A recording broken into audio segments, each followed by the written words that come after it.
Boston, Massachusetts, a city of innovation, resilience, and culture.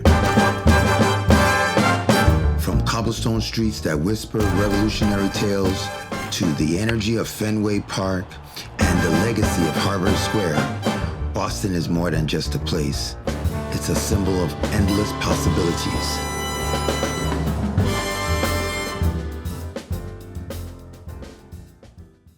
Boston is a city of many firsts. First subway in the United States, the first public school, the first public park, and the first public library. Boston is also known for its engineering marvels and infrastructure projects. Boston's rich history is woven into its streets, its people, and its culture. That's the Boston you know. But beneath this vibrant exterior lies another story.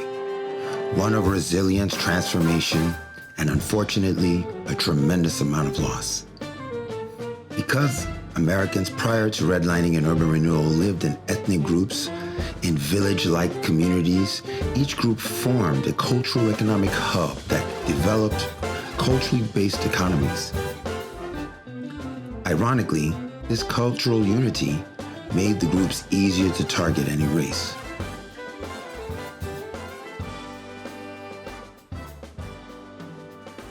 The most prominent non-European cultural hubs in Boston today are Chinatown or Little Italy in the North End.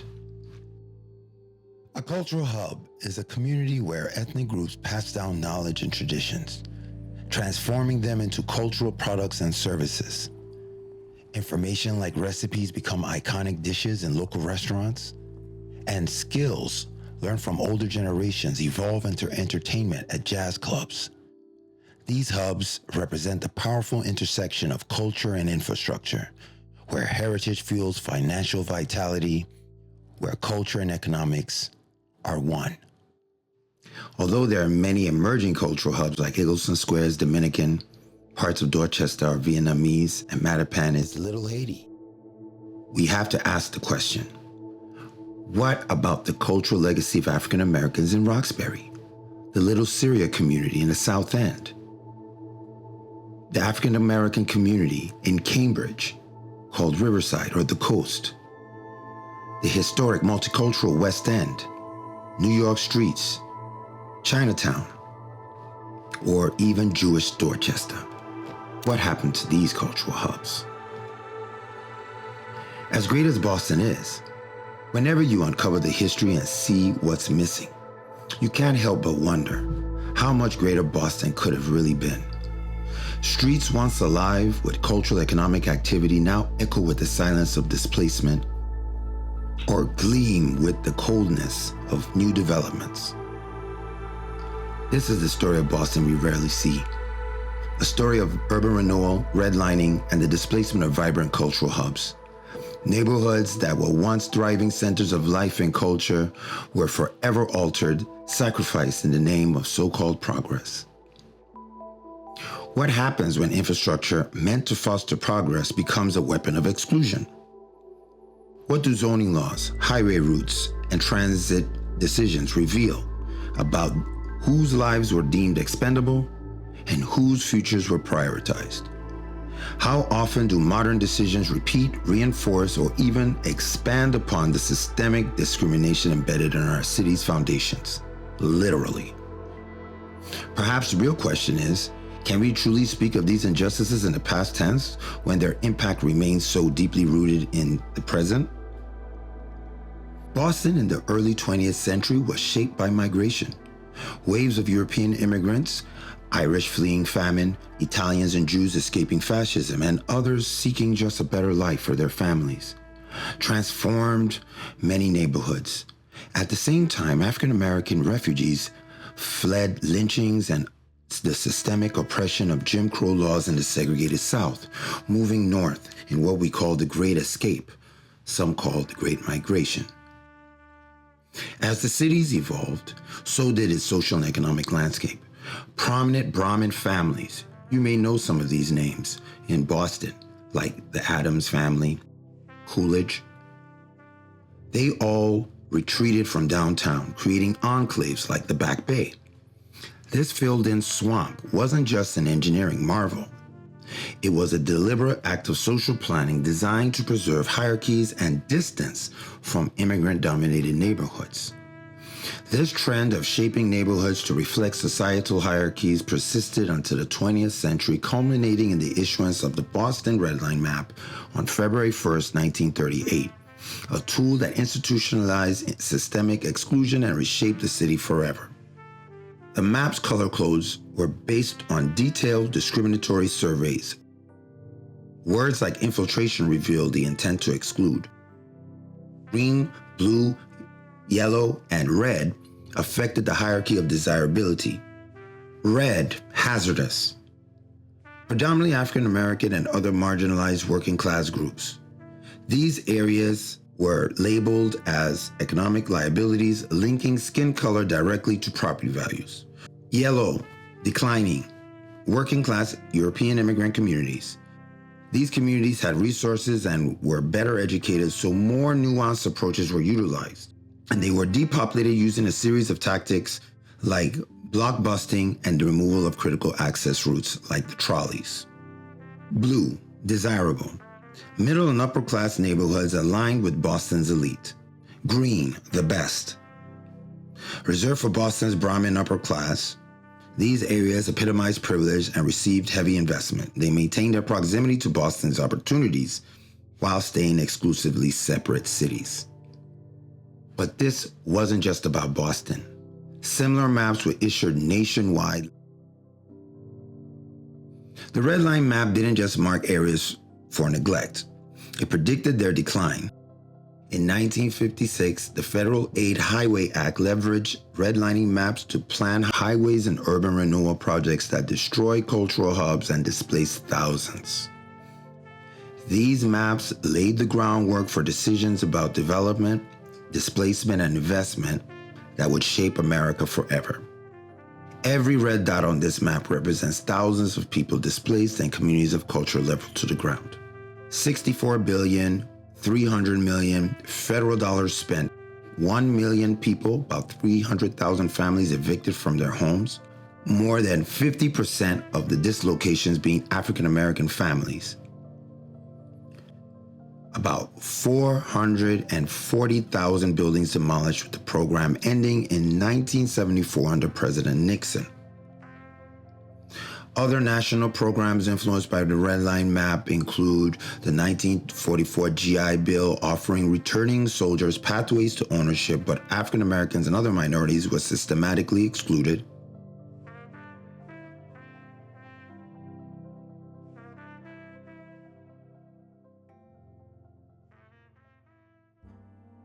The North End, designated D5 on the Redline map, in the prior century was home to what is considered to be one of the first communities of free African Americans in the United States.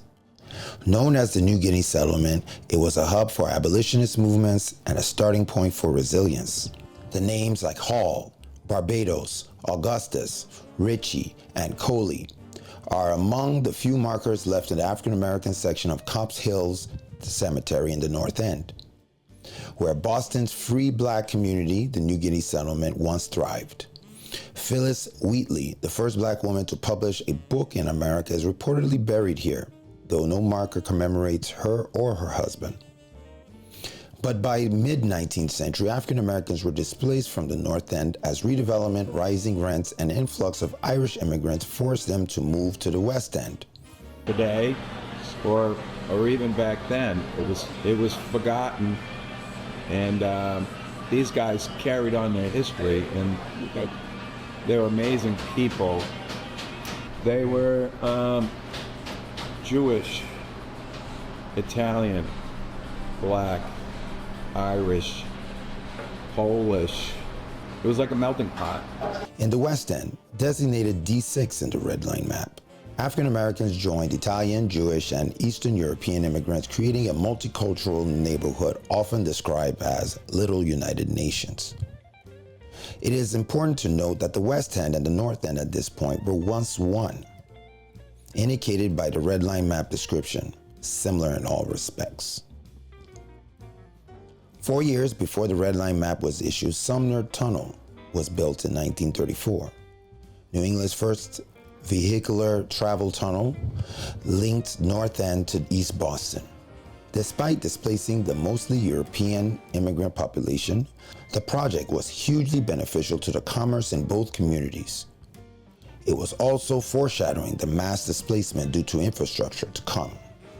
In the West End, the African Meeting House served as a key venue for abolitionist gatherings. Frederick Douglass delivered powerful speeches there, rallying support for abolition of slavery and advocating for equality. The collaboration between African Americans and Boston's Brahmin elite in the West End contributed significantly to the fight against slavery, the Fugitive Slave Act, and laid the foundation of abolition and integration. Despite the many challenges, African Americans in the West End achieved remarkable milestones. Integrated education before the Civil War fostered leaders like Boston's first black lawyer, the first black female doctor, and Robert Roberts. Some of the first very wealthy people that come out of the black community in the West End are like a butler who writes this really, like the top-selling book on how to be a butler, and dies with an estate of something like, it's like $40,000, the equivalent of many millions of dollars today. But this harmony was short-lived.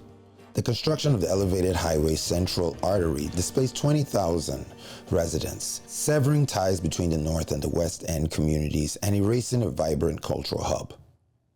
From 1991 to 2007, the Central Artery was buried underground with I-90 tunnels to Logan Airport and East Boston in what is now known as the Big Dig, creating ultimately the Rose Kennedy Greenway that we enjoy today. Redline, as hazardous in 1938, along with the North End, the West End was deliberately neglected and ultimately destroyed under the guise of urban renewal a generation later. So redlining as a practice is based on the idea that different races living in close proximity reduces the property values. That is what underlines basically everything going forward. The designation of the West End and the North End as hazardous on the Redline map set the stage for decades of disinvestment and neglect, leading to the erasure of these communities. Hoyt and Richard T. Ely created the National Association of Real Estate Boards, so very influential even to this day organization. And they imbued the real estate boards with this idea that, again, racial proximity lowers property values. It was sort of a colloquial racist idea that they formalized into a real estate practice. And then these two, Hoyt and Ely, go on to directly write the language that goes into the redlining legislation, or the HOLC. They don't call it redlining legislation, but the creation of the HOLC.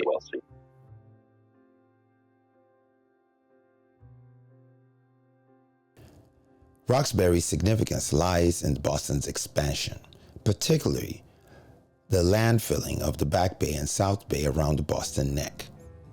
This narrow land bridge, that would be impassable during high tides, was once Boston's only gateway to mainland Massachusetts. As Boston grew, the Emerald Necklace, designed by architect Frederick Olmsted, encircled the Boston Neck, while the Boston Wishbone forms the infrastructural skeleton beneath it. Stretching down from Washington Street to Nubian Square, the Boston Wishbone takes us to the heart of the city and then splits west to Forest Hills and east to Mattapan, serving as an opportunity corridor from downtown through Nubian Square to the southern neighborhoods in Boston. The large red area marked labeled hazardous on the Redline map is where Lower Roxbury and South End residents built enduring multicultural hubs and organizations.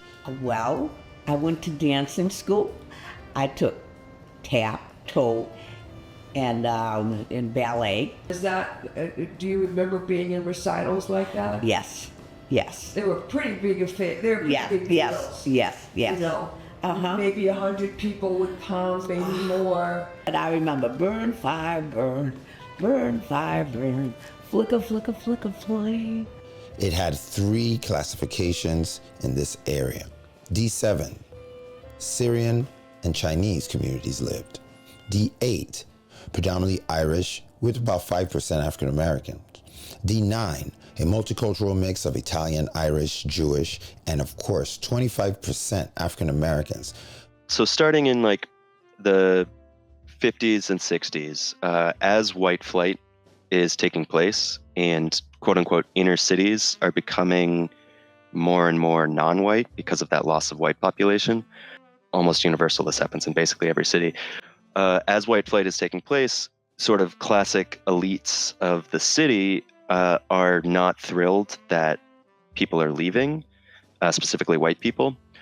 So urban renewal and highway construction becomes a means to remove physically undesirable populations by demolishing the neighborhood, by saying it's a slum, and then replacing that with facilities that are designed to attract people back from the suburbs. In the preliminary relocation survey from May 4th, 1965, by the Right-of-Way Bureau to Commissioner Sargent, the findings were clear. Despite the warnings about critical housing shortage and social consequences of displacing hundreds of low-income families, the demolition plans for the Inner Belt Highway project moved forward. Lower Roxbury's multicultural community flourished until the proposed highways threatened to dismantle these vibrant areas. Had I-95 been built, its route would have followed the commuter rail through Reedville, up Hyde Park Avenue, with an off-ramp at West Street. It would have continued to Forest Hills, merged with today's Orange Line, passed through Jamaica Plain, intersected with the canceled Inner Loop in Roxbury, and then joined the Mass Pike, I-90, near Back Bay. Demolitions had already begun from Roxbury to Hyde Park. The anti-highway movement, while not saving every community, spared thousands from displacement and preserved vital green spaces in Boston. Without grassroots resistance, Hyde Park would have become a dense urban landscape, much like the Ink Block area in Old Chinatown.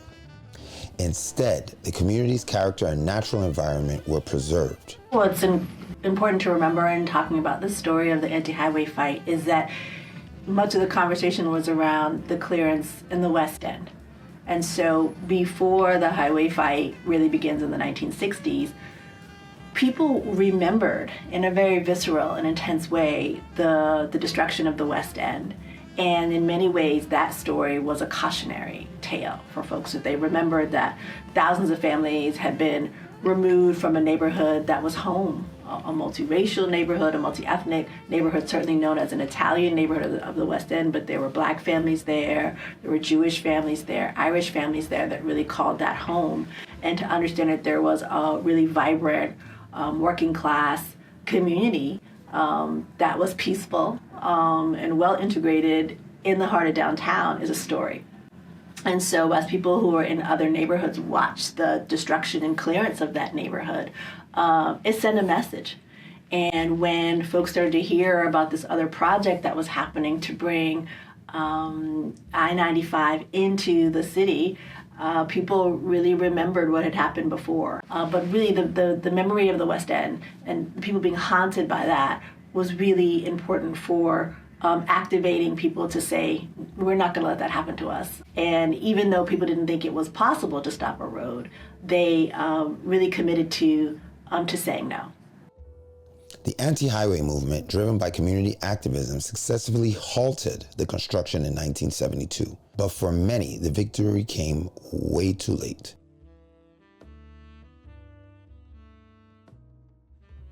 The relocation of the Orange Line from Dudley to Roxbury Crossing marks a turning point.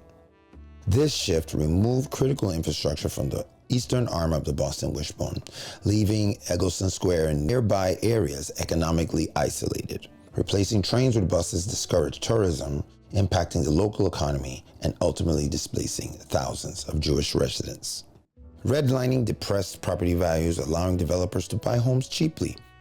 Residents were pressured to sell at seemingly great prices, but with the inner loop slated to cut through the neighborhood, who would risk buying a home destined for demolition? It's the private banks that the government is giving money to bail out people. They're not giving it directly to people. The same thing happened in 2008 with the housing Right. crisis. They're giving it to the banks to bail out the people that they want to bail out. And that's racial. It's explicitly racialized. They will do it in the green areas and the blue areas, to some extent the yellow, but not in the red. Right. And that is because of the population of the people that live there. And how they just stole our culture from us, our food from us, our homes from us, et cetera, et cetera. So it's so complicated, the hurdles that my people have overcome. The house being taken from Oakland Avenue by eminent domain, that was when I first ventured out into my own and had my first apartment down on Mass Avenue. The reason why we moved across the street from our original location is that our building was targeted for eminent domain by the city of Boston. It was a large amount of gentrification happening in this area. If you know anything about the South End, the South End is a historical area. Has the largest collection of brownstones in the United States. And so it's been designated as a historical area. And in the 70s, around the height of the gentrification for the area, it was a large demographic shift. Many that sold their homes realized they could no longer afford to live in the communities they grew up in for generations. Like Roxbury, Riverside was marked for disinvestment. Leaders like Sandra Graham fought tirelessly for affordable housing and community preservation in the face of gentrification. Her legendary protests at Harvard graduation ceremony highlighted the ongoing struggle against powerful institutions like MIT and Harvard acquiring homes at bargain prices through third parties. They were talking black people into selling their houses. They were trying to buy out their houses. And a lot of those people sold their houses for like 50, 60, 70 grand. Nothing. Beautiful black homes. The oil on the fire was the fact that Harvard, they might have been awesome people up front. They were sneaking and buying up our land and properties under other names, DBA and everything. If left intact, these communities would now represent over a century of development and stability. But is it a mere coincidence that these cultural economic centers just happen to lie along routes of canceled highways? Could this systemic erasure of cultural economic hubs be a root cause of today's racial wealth gap? To expect that these communities simply pick themselves up by their bootstraps wherever they find themselves without addressing the effect of repeated displacement is, as the Reverend Dr. Martin Luther King Jr. said, a cruel jest. In the seminal document, White Men's Roads Through Black Men's Homes, Advancing Racial Equity Through Highway Reconstruction, the systemic use of infrastructure to enforce and extend segregation is laid bare. There is a good Ta-Nehisi Coates quote about this, basically saying that white flight is not a mystery. It was the policy of the federal and state government that said that white people should enjoy easy access from the suburbs to the jobs in the central city without ever having to interact with non-white people, specifically black people. The highways, in addition to punching through to connect the new suburbs to the downtown, they also divide between neighborhoods. They, just like I said, a train track used to be a means to separate white and black areas and therefore uphold the property values.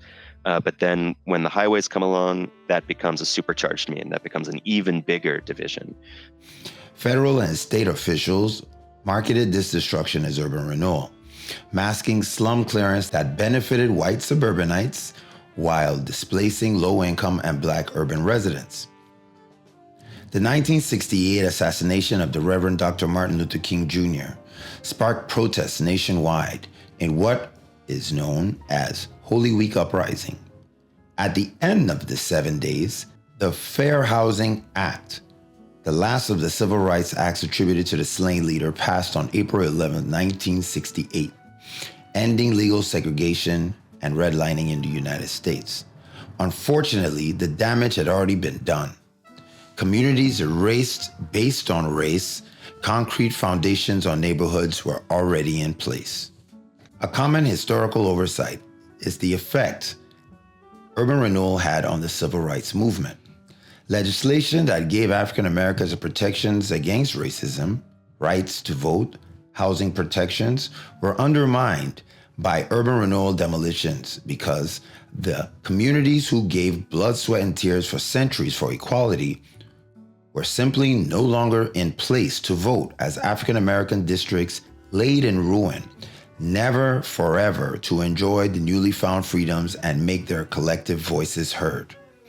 In Grove Hall, tensions erupted. Boston's mayor attempted to ease unrest, yet the damage had already been done. By then, North Dorchester, which was coded for African American in redlining maps, faced rapid decline. In response to the Fair Housing Act, the Boston Bank's Urban Renewal Group, BBURG, created and marketed areas in Dorchester to African Americans. It was well known that the golden age for African Americans and Jewish American relations was kind of based on common ground and shared struggles.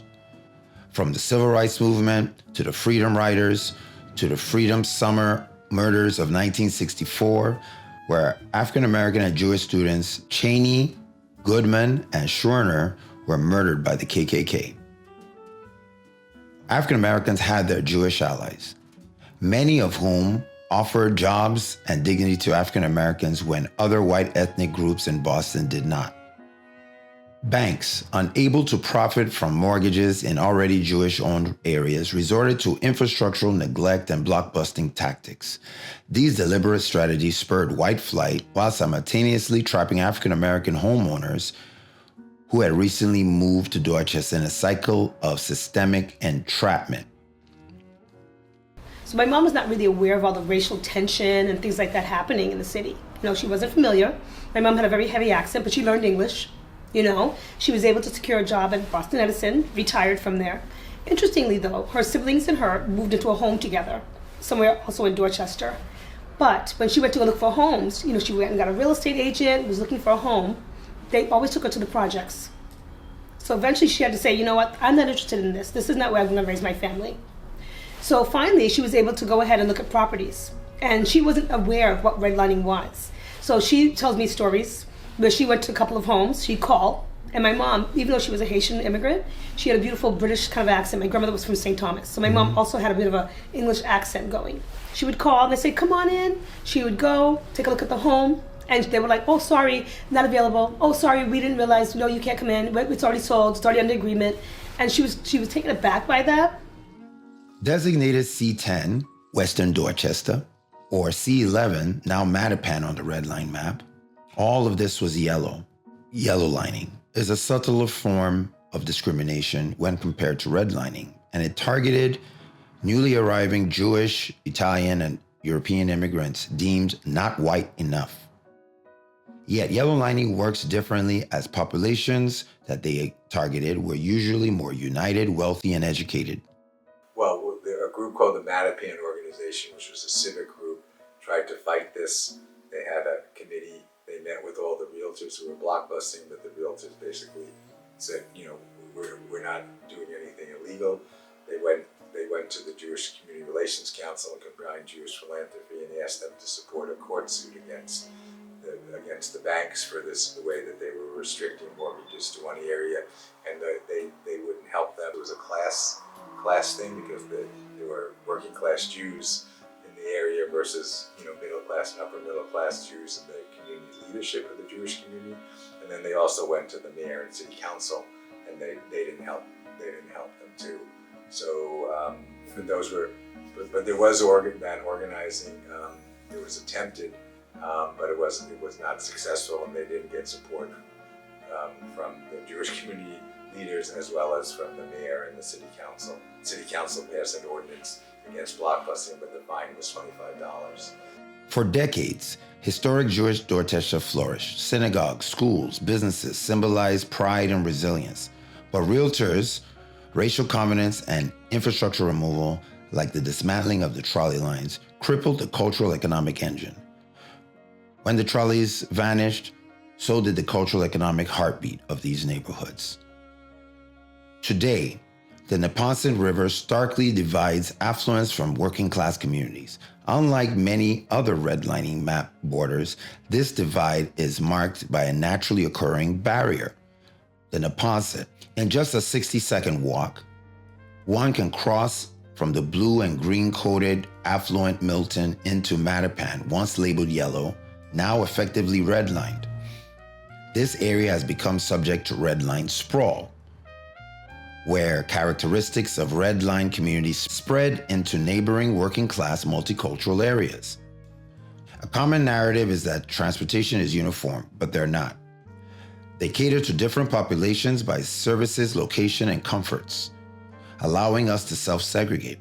Promised transit improvements such as the Silver Line train never materialized. Instead, a bus was provided as a substitute. Let's think of who rides these transportation routes. Commuter rails fail to serve the working class due to long intervals and high costs, so they predominantly cater for middle and upper class suburbanites. Meanwhile, tourism transportation, like the duck boats, cater to a different demographic altogether. With no tourist destinations in these historic neighborhoods, they do not receive the tourism revenue that much of the other parts of the city enjoy. Infrastructure segregates Boston as much as geography, reinforcing the economic and social divides across the city. Without investment in local economies, transit serves only to export labor while importing gentrification. The heart of these communities, a self-sustaining economy, remains the missing piece. While we focused on displacement of African Americans, other communities were also affected and erased. Let's go back to D7 in the South End. This was the multicultural New York Streets district where legendary Boston civil rights leader Mel King grew up. Here, Little Syria and Chinatown form a vital Asian connection where communities worked, lived, and grew together. The early Syria town or Little Syria community overlapped with Chinatown. And by all accounts, this was a very warm and friendly relationship between the two immigrant communities. And if you think about it, Syria is in West Asia, China is in East Asia. So this is effectively an Asian community, and the immigrants at that time, up until around 1915, were all affected by the same immigration laws that prevented them from applying for citizenship. I myself am the product of a Lebanese-American father and a Greek-American mother. Over time, infrastructural changes and city neglect led many in the Syrian community to relocate to neighborhoods like West Roxbury and Norwood, which remains a reminder as a cost of urban renewal and the resilience of displaced communities. In white men's roads through black men's homes, urban planner Robert Moses exemplifies how infrastructure was weaponized to entrench segregation. Low-clearance bridges on New York's Southern State Parkway intentionally blocked buses, ensuring Black and Puerto Rican residents couldn't access public beaches. As Moses himself said, legislation can always be changed, but it's hard to tear down a bridge once it's up. And yes, he's right. In Boston, mass displacement of African American communities happens just about every 60 years, with white communities replacing them. In the mid-1800s, African American New Guinea community was displaced from the North End, now Little Italy, and resettled in the West End. In the early 1900s, thriving African American neighborhoods in the West End, now the affluent Beacon Hill, were displaced, forcing moves to the South End and Lower Roxbury. In the mid-1900s, African American communities were displaced and destroyed by redlining urban renewal in the Lower Roxbury and the Coast community in Cambridge. It's been 60 years since the urban renewal projects of the 1960s, with city rezoning and new infrastructure investments underway. History seems poised to repeat itself. Increasing building heights and investment in transit-rich neighborhoods of Boston will ultimately drive property values up, leading to the displacement of communities of culture in the Beeburg area and other redline communities. It doesn't matter if the building codes have changed since the 1600s. the laws of the old still influence our lives today. Redlining and urban renewal are not merely relics of the past that echo today. They remain current issues. Without infrastructural and culturally equitable urban development, these problems persist and continue to shape our present and foreseeable future. According to a 2013 Institute for Policy Studies report called The Ever-Growing Gap, it says racial wealth gap for African Americans would take about 238 years to fix. But how can we grow if an African American community has to start every 60 years or so? Closing the racial wealth gap starts with ensuring community-level stability for descendants of formerly enslaved African American communities. It also says that it will take 84 years for Latino communities to close the racial wealth gap. Why is there a difference?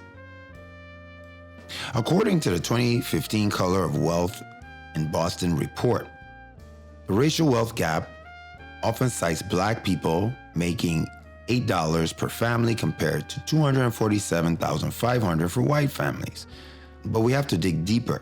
This report also reveals that there are cultural nuances that point away from solely racial determinants of wealth gaps. Not all Black people were subject to the level of racism experienced in the United States of America. Even among former enslaved Black people, U.S.-born Black households differ from Caribbean households. Nigerian Americans will make median household income of about $72,500, slightly below the white Americans, but higher than the overall U.S. average. African Americans currently are the only group in the history of humanity to not be able to point to a cultural homeland. Their cultural spaces, economics, and achievements in Boston have been erased by displacement. This isn't simply about discriminatory laws, spaces, and culture. It's also about life and death. According to the Health of Boston 2023 Executive Summary, in Redline Lower Roxbury, the life expectancy is 23 years less than in Back Bay. Redline sprawl affected Mattapan, and it currently has the lowest life expectancy in the city at 77.3 years. While just across the Neponset, 60 seconds walk, where residents live longer than most people in the whole state of Massachusetts, the life expectancy in Roxbury is 23 years less than in Back Bay. With the vast majority of foreign-born population of Boston, they stand to live longer if they return to their home country rather than living in Roxbury. Even war-torn Syria has a longer life expectancy. But we also need to put this into spatial context to complete this narrative. Syria doesn't have the best universities and teaching hospitals known to mankind less than 3 miles away. The aftermath of mass displacement of communities of culture and repeated mistakes of the West End are being repeated today. Public apologies were made back in the 70s, but the cultural economic damage had already been done. That's why it's important to know your history, so we can know where we need to go. Zoning and development law codifies racist practices from laws into concrete forever, or at least until the current race-based design of Boston is altered for all. New laws that don't codify into infrastructure have little or no effect on closing the racial wealth gap. The legacy of the People Before Highways movement calls us to prioritize community voices in urban development. The Redline narratives of the lost cultural hubs of Boston serve as a beacon, advocating for equitable urban planning, which includes social engineering like displacement protections before civil engineering begins. Ensuring these lost communities of culture are never forgotten. The cultural wealth gap may have to take precedence over the racial wealth gap for us to be successful. Either way, none can be addressed without long-term cultural hub stability. Restorative repair is not just about cultural economics, it's about rebuilding self-reliant cultural hub system, fostering tourism amongst these communities, and ensuring that no community will never again have to start over